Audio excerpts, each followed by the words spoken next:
Assalamu alaikum students, welcome to Getting to Know Excel tutorial number 1. Before getting started, I'll assume that you have already installed Excel and most of you, not all, most of you never used Excel before. Now, let's open up our Excel. You want to click on the search button down left corner and you want to search for EXCEL. This is your Excel and you want a single click on it. Now, the first part when you open up your Excel is divided into two portions, the right portion and the left portion.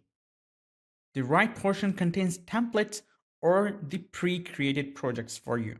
Okay, so these are offered by Microsoft itself, plus a blank workbook creation option. So this is our right portion. Now the left portion contains all the recent files that you have opened, right? So these are the recent files that I have been working with. So they are already located in here. Now at the end of the left portion, you see something called Open Other Workbooks.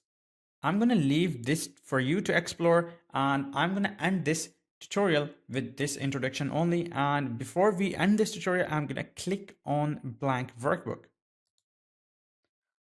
So with this, I welcome all of you to Excel's amazing world and I'll see you in the next tutorial. Bye bye.